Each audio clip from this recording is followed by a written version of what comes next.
So today we're taking a look at the alternate version of exercise 1-6. This is on page 37 of the text from chapter 1, introducing financial statements.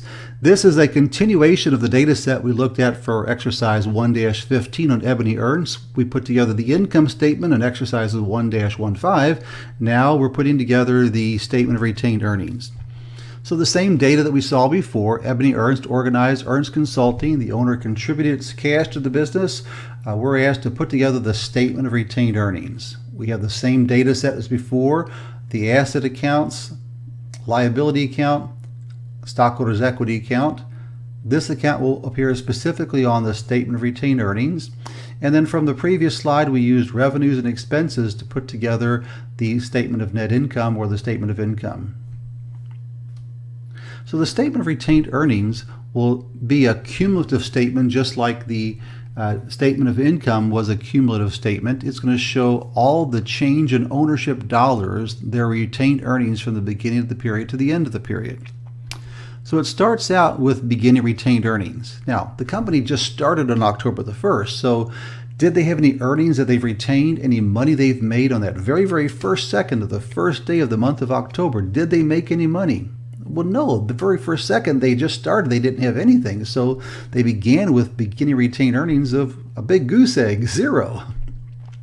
Now, during the period, they made money, they made profit, they made earnings. Notice in accounting, we have lots of words that mean the same thing. Making money, making earnings, making profit, it's all the same thing. This statement of retained earnings is showing how much of that we've made and retained in the company.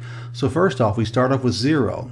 Throughout the month of October, did we make any money? Did we have any earnings that we made? Well, sure we did.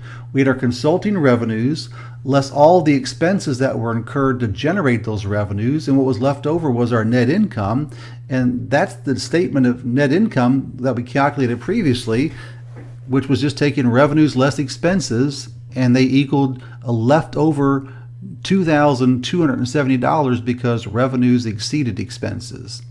Remember, if expenses exceed revenues, it's a net loss, and we would still put the net loss here on the statement of retained earnings.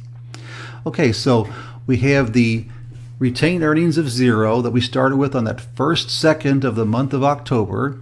Throughout the month of October and by month end, we add to it our net income that we made, the additional earnings of $2,270. We will subtract out of that pool of money that we have any of those earnings that are going to be divided back amongst the shareholders. Those are things called dividends. So we subtract out what's been gone to shareholders. In this case, it's a cash dividend of $17.60. And then what's left over are the remaining earnings that have been retained by the company. And in this case, it'd be $510. So just to recap, the statement of retained earnings begins with beginning retained earnings. In this case, it's 0. Plus net income or minus net loss, less dividends, and that equals ending retained earnings. And that ending number for the ending statement of retained earnings, that will move forward into the company's balance sheet. And we'll show the balance sheet in the next video.